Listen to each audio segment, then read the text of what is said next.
You are finished at this firm, Tessa. Your access codes were wiped an hour ago and every client file under your name now belongs to the firm.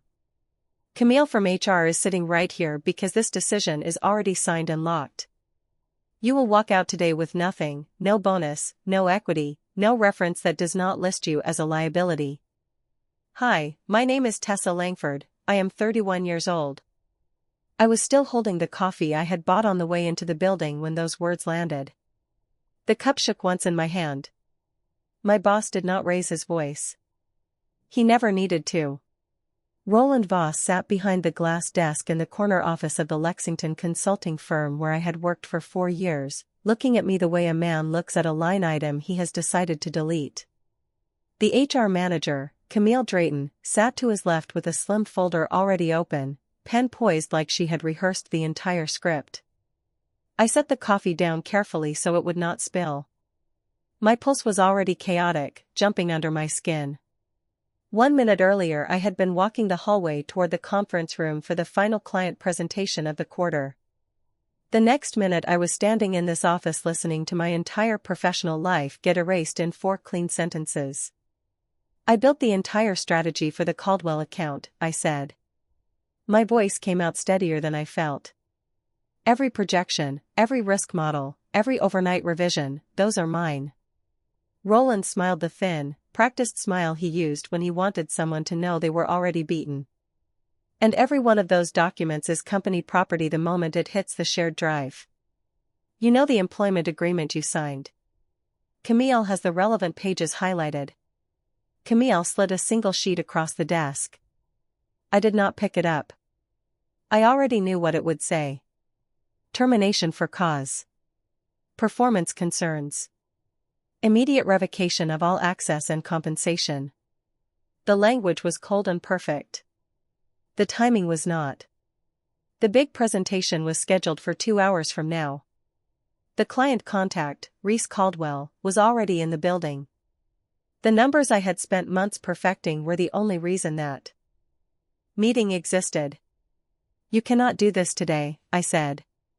The presentation will proceed without you, Roland cut in. Nolan Graves is stepping in as project lead. He has been briefed. Your colleague Evan Sinclair will handle the data handoff. You are free to leave the building as soon as you clear your desk under security escort. The room felt too small. My thoughts were already fracturing into sharp, unstable pieces. 4 years of 70-hour weeks. 4 years of covering for every late deliverable Roland handed me at 5 o'clock on a Friday. 4 years of watching him take credit in front of partners while I stayed silent because loyalty was supposed to mean something. And now the same man was cutting me out of the very work that had kept the firm's Lexington office solvent. Camille spoke for the first time, her tone mild and almost sympathetic. We can discuss a severance package if you sign the standard release today. Of course that package becomes unavailable if you choose to dispute the decision or contact any clients. There it was. The quiet knife. Sign away any claim and walk out with a few weeks of pay, or fight and leave with nothing. The choice was designed to look reasonable. It was not. I looked at Roland. You need those models. Nolan does not understand the risk waiting. Reese will notice. Reese will be told the team is restructuring for efficiency, Roland answered. People restructure every day. You are not the first. You will not be the last. I felt the first real crack in my chest then, not grief exactly, more like the sudden drop when an elevator cable slips. Everything I had poured into this place was about to be reassigned, renamed, and presented as someone else's achievement while I was escorted to the elevator by building security. Kane Whitmore was already standing outside the glass wall, waiting for the signal. I did not sign anything. I stood up. My legs felt unsteady, but I kept my face neutral. Roland watched me with the calm of a man who had already won. Camille closed her folder with a soft click that sounded final. You have until 5 o'clock to remove personal items, she said. After that the lock will change. I walked out of the office without another word. The hallway outside was bright and ordinary. People moved between cubicles with the same unhurried rhythm as any other Tuesday. None of them knew the floor had just dropped out from under me. Evan Sinclair caught my eye from his desk and looked away fast. Ivy Hawthorne, the senior analyst who had helped me stress test the models last week, kept her head down. Nolan Graves was already walking toward the conference room with a laptop under his arm. I went to my desk. The computer login failed on the first try. Access denied. The second try produced the same message. My personal photos, the notebook I kept locked in the bottom drawer, the spare charger, those were the only things still mine. Kane appeared at the edge of my cubicle and waited without speaking. The entire floor felt like it was tilting. I packed the notebook and the charger. My hands were not steady. Somewhere behind the chaos in my head a colder thought was forming. Roland had planned this for longer than one morning. The timing, the paperwork already prepared, the sudden transfer of the Caldwell account, none of it was improvisation. He had waited until the work was finished and the client was in the building. Then he had cut the person who actually built the thing. I looked once more toward the closed conference room doors. Reese Caldwell was already inside. In less than 2 hours my models would be presented under someone else's name while I was walking to my car with a cardboard box. What would you do if the person who signed your paychecks decided your loyalty was just another asset he could reassign the moment it stopped being useful? I still do not know the answer. All I knew in that moment was that the floor under my feet had disappeared and the only direction left was down. I carried the cardboard box past Kane and into the elevator without looking back.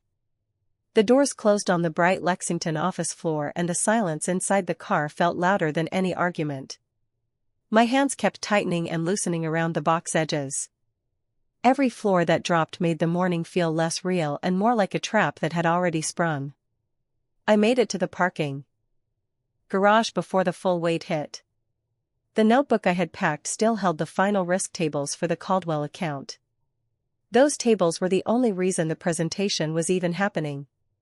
Roland had timed the termination so the work was finished and the credit could be reassigned in the same breath. The chaos in my head refused to settle into a single emotion. Anger spiked, then doubt, then a cold calculation that kept circling the same question: how long had he been planning to cut me out? I sat in my car with the engine off and opened the notebook. The pages were covered in my handwriting, my late-night revisions, my margin notes that no one else would understand. I flipped to the last section and stopped. There, in the corner of one page, was a small sticky note I had written 2 weeks earlier after a late call with Evan. The note simply said, "Check the shared drive timestamps." I had meant to follow up and never had. Now the words felt like a live wire. I pulled out my personal phone and opened the email app one used for non-work messages. Evan had sent me a short text 20 minutes earlier: "Call me when you can. Do not use the firm phone." My pulse jumped again. I dialed. He answered on the first ring, voice low and tight. "They locked your accounts before the meeting even started," he said. "Nolan is already presenting your slides." He changed the title page to his name. "Reese asked where you were and Roland said you had a personal emergency." The words landed like another cut. Did anyone push back? Ivy tried. She said the models were yours. Roland shut her down in front of the whole room. Camille was sitting in the back taking notes the entire time. I stared at the steering wheel. The unstable feeling in my chest sharpened into something closer to fury. I need the original files. The ones with the metadata still intact. Evan was quiet for a second. "I already pulled copies last night." Something felt off when Roland asked me to transfer ownership of the folder to Nolan at 7 this morning. "I kept the versions that still show your author name and the creation dates. They are on a personal drive. Meet me at the coffee place 2 blocks over in 30 minutes. Come alone." I hung up and drove. The Lexington streets looked ordinary under the late morning light, but everything felt tilted.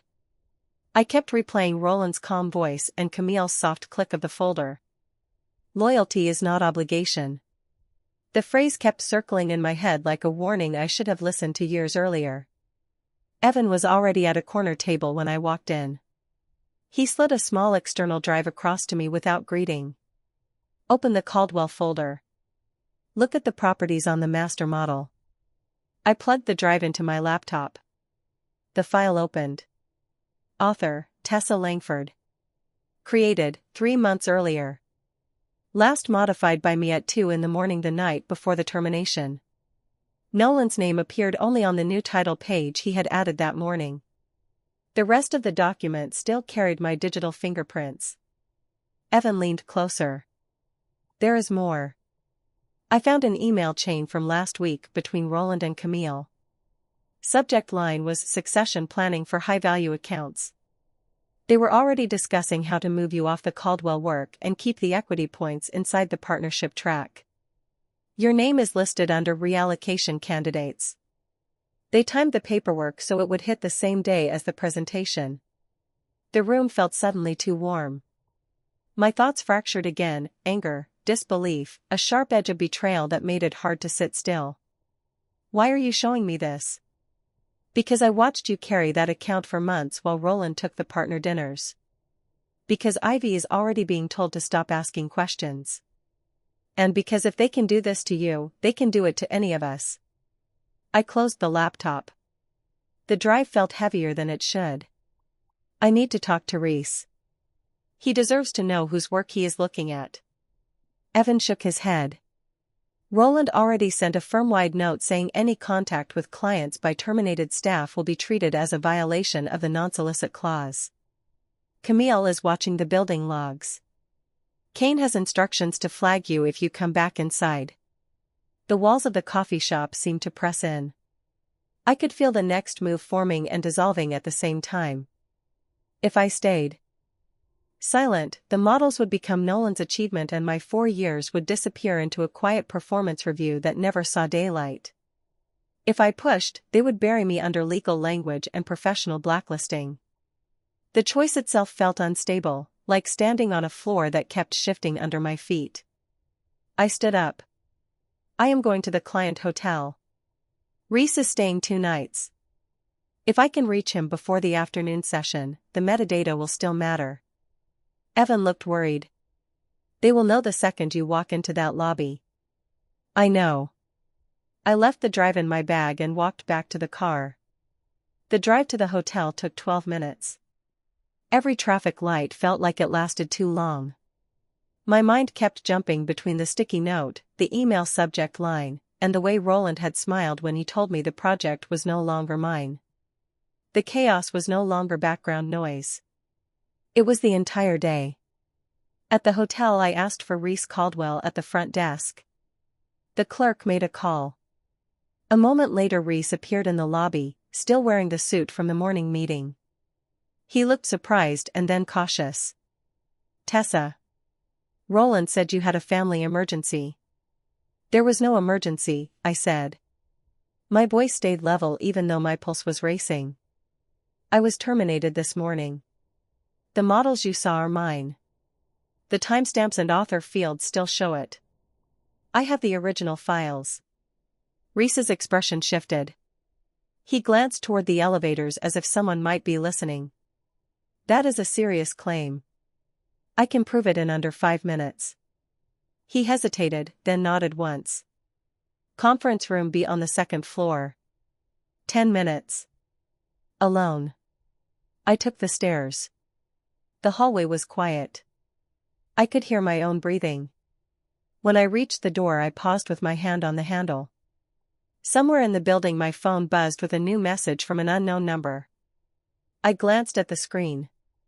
Camille Drayton, we are aware you left the premises with proprietary materials.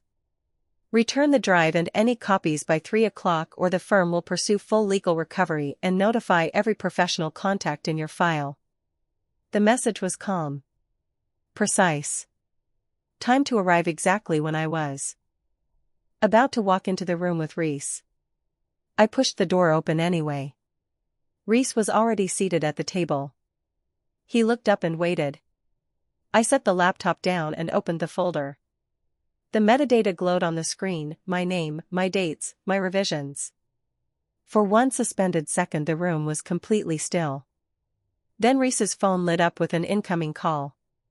The screen showed Roland Voss. He glanced at the name, then at me, and the silence between us stretched until it felt like it might snap. Reese's phone kept vibrating on the table between us. The name Roland Voss filled the screen.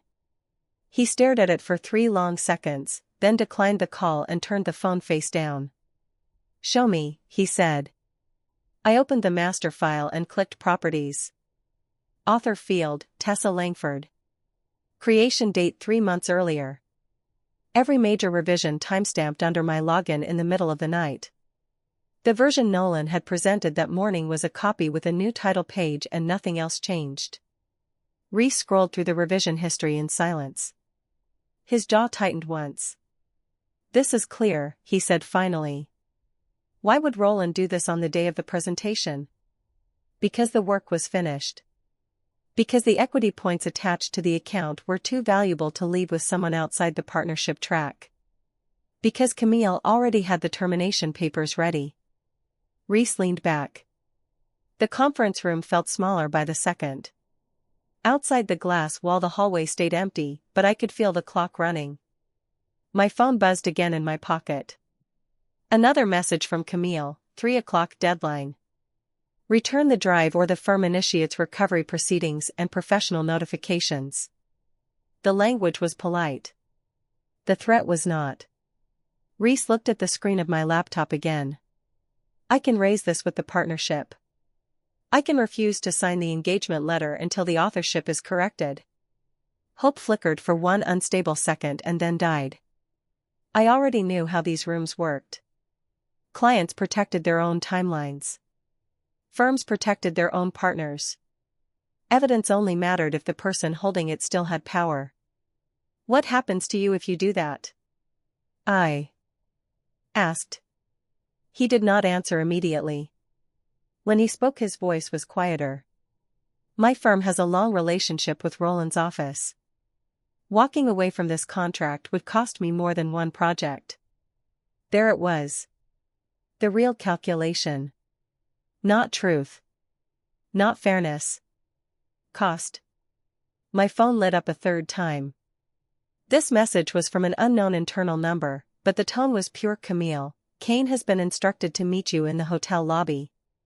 Return the materials now and the firm will limit its response to the original severance offer. Further delay will be treated as theft of proprietary assets." I closed the laptop. The room tilted again. Every path in front of me narrowed to the same dead end. If I handed the drive over, the metadata disappeared into firm custody and my name stayed erased. If I refused, they would escalate until every professional contact I had ever made received a carefully worded notice that I had left under investigation. Either way, Roland kept the account, Nolan kept the credit, and Camille kept the clean file. Reese watched me. "I am sorry, Tessa. I believe you. But I cannot burn this relationship for a personnel dispute." The words landed with the same flat finality as Roland's 4 sentences that morning. I stood up. My legs felt unsteady, but I kept my voice even. "Keep the copy if you want," I said. "I already know how this ends." I walked out of the conference room and took the stairs down to the lobby. Kane was already there, standing near the front desk in his dark security jacket, hands folded, expression neutral. He did not raise his voice. He simply stepped into my path and held out an open hand. "The drive and any copies, Ms. Langford." Now. I could have refused. I could have turned around and walked out the side entrance with the evidence still in my bag. The chaotic part of me wanted to. The part that had stayed late for 4 years, that had covered every last-minute demand, that had believed loyalty would eventually be returned, that part was finished. I pulled the external drive from my bag and placed it in Kane's palm. He slipped it into an evidence pouch without comment. "Camille is waiting in the car outside," he said. "She will give you the release forms. Sign them and the firm will not pursue further action.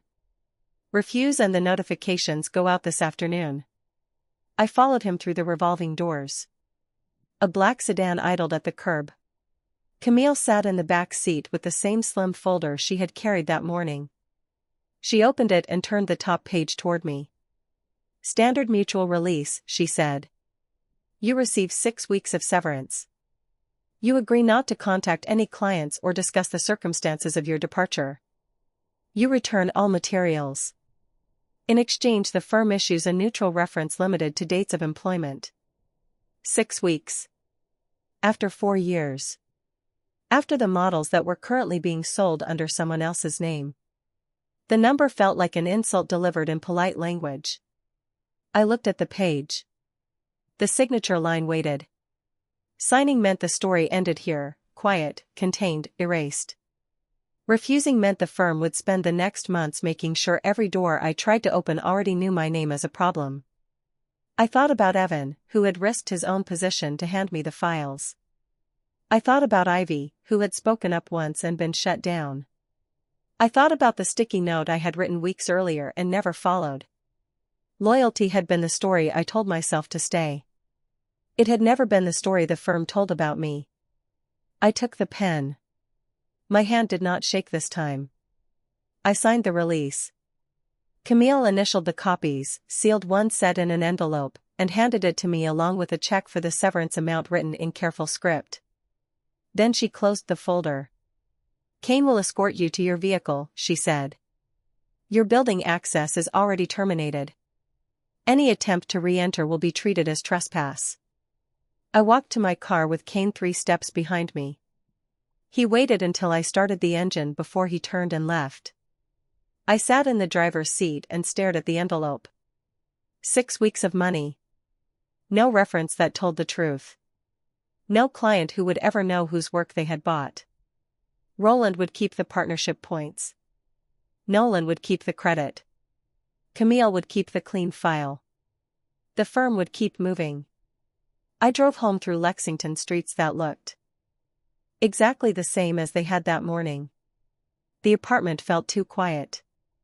I set the envelope on the kitchen counter and opened my laptop one last time. Every firm email, every shared drive link, every internal message had already been locked. The only files left were the personal copies I had made months earlier and never needed until today.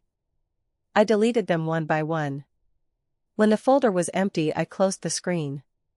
The next weeks passed in a blur of applications and careful conversations. Recruiters who had returned my calls before now took longer to answer. 2 interviews that had been scheduled were quietly cancelled after reference checks. I never learned what the firm had said, only that the doors closed faster than they opened. Evan texted once to say he was fine and that Nolan had been promoted. Ivy sent a short note asking if I was all right and then went silent. Reese never contacted me again.